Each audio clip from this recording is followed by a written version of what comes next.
On this morning's Ag Issues program, a pleasure as always to bring on to the program Roger McEowen, Professor of Agricultural Law and Taxation at the Washburn University School of Law, as he joins us on the program this morning. Roger, good morning. How are you? Good morning, Greg. Just fine, thank you. All right, let's get to it. We got a lot to talk about. And first off was announcement by the U.S. Supreme Court from this past week that they have agreed to hear the case upholding California's Proposition 12, and hard to believe that you have to go clear back to 2018 when California voters during the election approved Proposition 12. Yeah, that's right. And this thing has been tied up in various courts since that point in time. And it's quite a mess. And, of course, just to recap what this is, and this is really important to actually all of agriculture, even though it's just simply, at this point in time in the case, it's pork that's involved in the way that hogs are raised. But Proposition 12 is again, California has that unique initiative referendum process, and they come up with these propositions, and it's a very unique way that voters can get things into the law out there that other states don't really have the same process. But what they did was they said that if you're going to sell pork in the state of California, then it has to be raised in accordance with standards that California is setting, no matter where that pork is coming from. So they are establishing certain standards for the raising of hogs that are confined, confined hogs. Your cages have to be of a certain size. The animal has to be able to get up and turn around without touching any of the sides of the cage that it's in. But that's for all types of products. You've got minimum requirements for space with respect to egg-laying hens, as well as the breeding pigs and calves that are raised for veal. It just kind of goes up and down a whole list of agricultural livestock. And it has to do with these confinement systems. Well, there's virtually no farms that are raising hogs in a confinement manner anywhere in the United States that would comply with these rules. And so the cost of compliance is absolutely massive. Now, another key point on this is that California doesn't raise hardly any hogs. It doesn't produce pork, very little. But the California market is 13% of the overall pork market. So they're consuming 13% of pork and pork products. They're raising virtually nothing, and they're coming up with all these restrictive rules as to how hogs are to be raised, how pigs are to be raised. There's the rub right there. So there are a couple of questions that are before the Supreme Court. And of course, the Ninth Circuit upheld the law and said it was constitutional. I won't bore you with the details as to how they got there. They did. Now the issues have gotten to the Supreme Court, and there are two issues. And one of those is whether the California law that undoubtedly has a dramatic economic effect largely outside of the state of California and requires massive changes to the hog industry all across the country, does that violate what's called the Dormant Commerce Clause? And then the second one is whether the California law that is based solely on preferences regarding the way hogs are raised outside of California states a claim in accordance with a pretty famous Supreme Court case back in 1970 that requires a lot of balancing when you do that. What's the effect outside of the state of California? What's the benefit to the state of California? And again, you've got compliance costs that are falling on farmers and producers everywhere else and virtually nothing in California. So depending on how the Supreme Court rules on this, and I can pretty much guarantee you how Justice Thomas will rule on it because he doesn't believe there is a Dormant Commerce Clause. We'll have to see how the others fall in line on this. But he could find another basis for ruling the California law unconstitutional. But if they can do it with hogs, then it can be done with other products, and other states can do this too. This is incredibly important to all of agriculture. Yeah, because one of the cases throughout all of this is back in 2019 when, several national farm organizations challenged Prop 12, but they were looking at the Dormant Commerce Clause as it was, that the law was unconstitutional under that clause as well. Yeah, and I think that's to some extent a tactical mistake that was made because you had the appellate court that took a look at that, and they said, well, we've got existing Supreme Court precedent on the extraterritorial principle, and that's what you get into when you get into a dormant commerce clause analysis, and that applies only to state laws that are price-controlled or price affirmation statutes. So the way it was argued, the way some of this litigation below was argued, I thought all along, that's going to be a tough road to hoe on that one, because the court can say, well, we don't have a price control statute here. We don't have a price affirmation statute. So that extraterritorial principle, and again, what I mean by that is what's the effect outside of the state of the enactment of the law, outside of the state of California. And that's exactly what the Ninth Circuit said. Well, we don't have a law like that. So it doesn't. It's not dictating the price of a product. It's not tying that price of its in-state products to out-of-state prices, and so there was no extraterritorial effect. Now, frankly, I think that's a rotten analysis. I don't think that's any good, but that's what I feared the way that the Ninth Circuit would go on this. So that argument got retooled a bit as the case went back down, came back up through again. The Ninth Circuit still said it's unconstitutional. And didn't violate the Dormant Commerce Clause because the court said the plaintiffs in that case, the farm groups, had not alleged that Proposition 12 had a discriminatory effect on interstate commerce, and so they had failed to plead a Dormant Commerce Clause violation. Now, it's interesting to me that the U.S. Supreme Court took the case based on that, the way the Ninth Circuit ruled on that. That indicates to me that there may be a good shot that the Supreme Court is interested in reversing this one, even though the way it's positioned coming from the Ninth Circuit. And as I laid out what the issues are before the Supreme Court, I think they're going to apply a balancing analysis to this.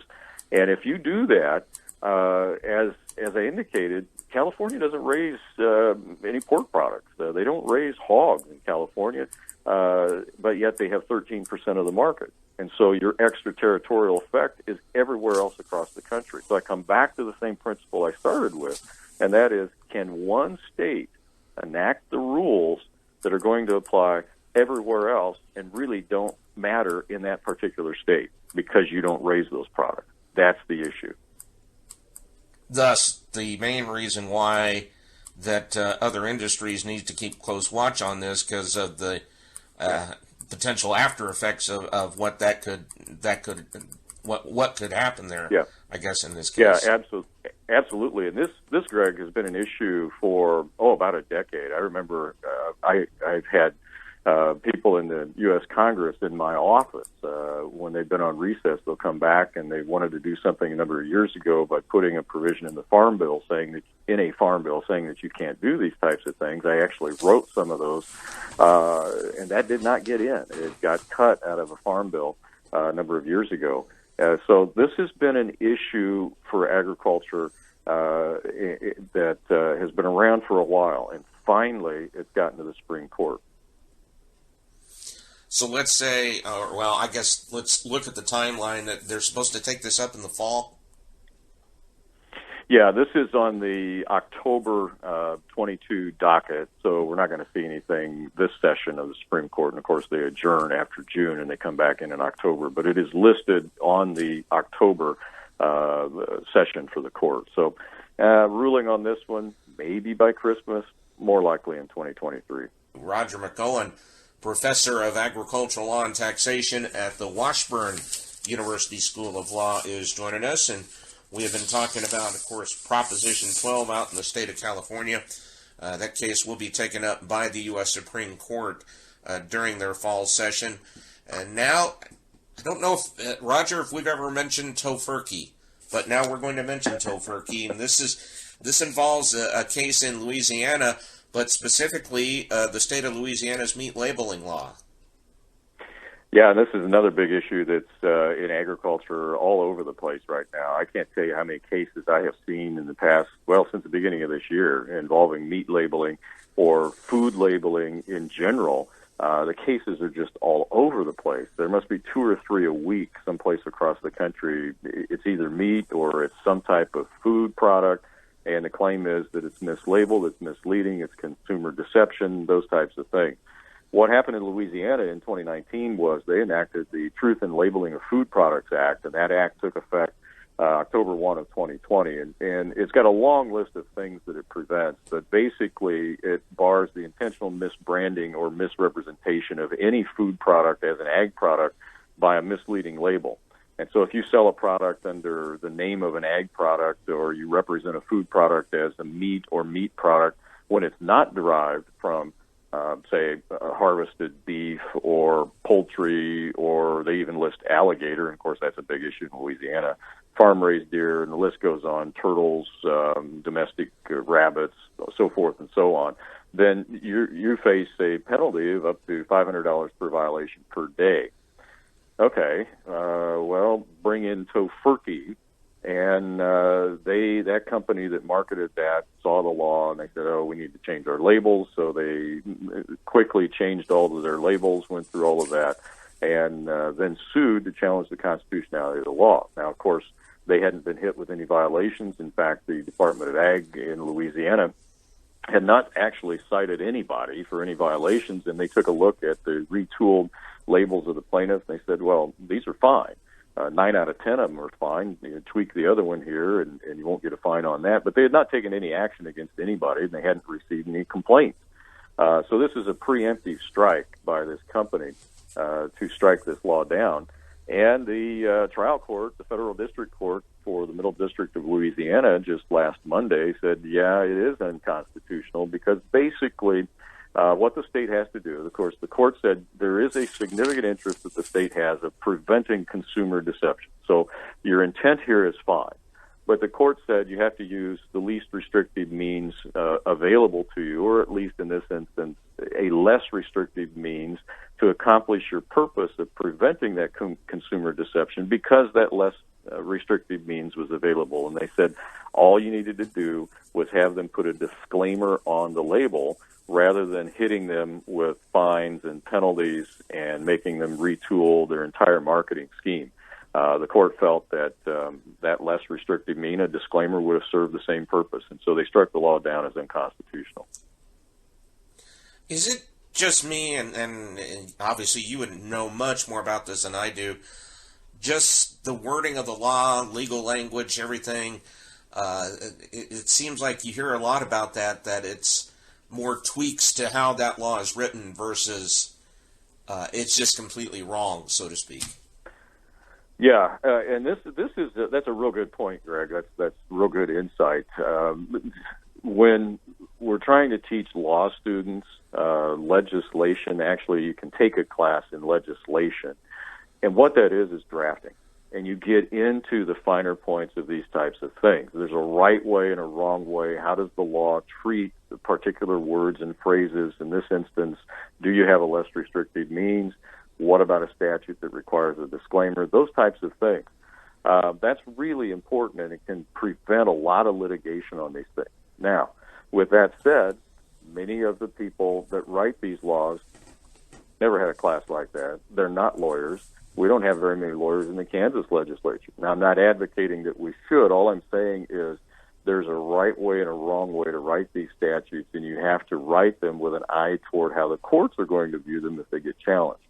That's a unique talent, and I've written a number of statutes over the years at both the state and federal level. A lot of them, of course, are tax-related statutes, but like I said earlier, I'd written that statute with respect to what Proposition 12 is all about in California, to try to get a provision in the Farm Bill to say the states can't do that, and do that in a way that would be deemed to be constitutional. Now, that didn't make it in, and a lot of stuff that I write doesn't make it in.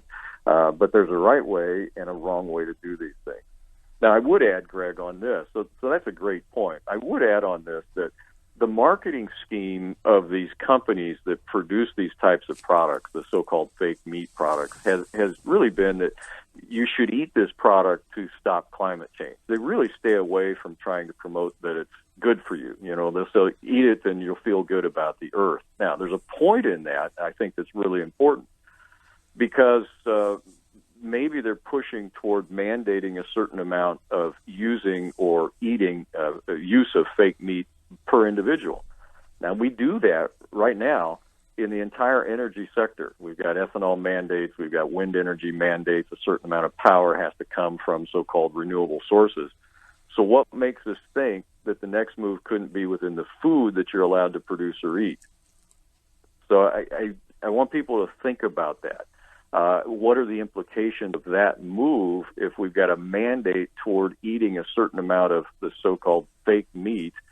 What are the implications on agriculture if we move that way? That's just kind of thinking down the road on this, but I am concerned about that. Roger, and I know we're going to probably spend because we could spend an entire program on that. But President Biden released his White House budget for 2023, and some of the things we've talked about before concerning taxes that are gone for this year. Guess what? They're back for the proposed 2023 budget. They are, and I would say that this proposed budget is on a bridge to nowhere. This is probably going to go absolutely nowhere. But on the tax side of things, these are the refried provisions, as I call them, that didn't go anywhere in 2021. You've got the top individual rate jumping back up to 39.6% on your incomes over $400,000. Modification of step-up basis at death, basically taking that away with the first million escaping that, but beyond that, no step-up in basis. Corporate rate going to 28%. Can't tell whether it would be have brackets in there, stage it up to 28, or just go to flat 28%. Now, that would be actually an 87% increase in the rate on many farm corporations, because we deliberately set farm corporations up so that they're not generating any more taxable income than what would exceed the 15% bracket. So you would go basically from 15 to 28% for your farm corporation. That's absolutely horrible. The capital gain would be basically doubled. Once you get income over $1 million, it'd go to that 39.6, and it's currently at 20 on most capital gains. Trust. These rules would basically eliminate a lot of trust planning because of the ways the rules would work. And then all farm income would be subject to an additional 3.8% tax. The passive tax that was created under Obamacare, the net investment income tax, would then apply to all farm income, whether it's passive or not. And the list goes on and on. Your 1031 exchanges, your tax-deferred exchanges on land would be limited to $1 million. So there's a lot of nasty stuff in there for agriculture, but with that said, this isn't going anywhere. All right. Well, Roger, as always, appreciate it. And I know we'll have a lot more to talk about in a couple of weeks, so thanks for joining us today. Thank you, Greg. That is Roger McEowen, Professor of Agricultural Law and Taxation at the Washburn University School of Law, as he joins us on the Ag Issues program here on 580 WIBW.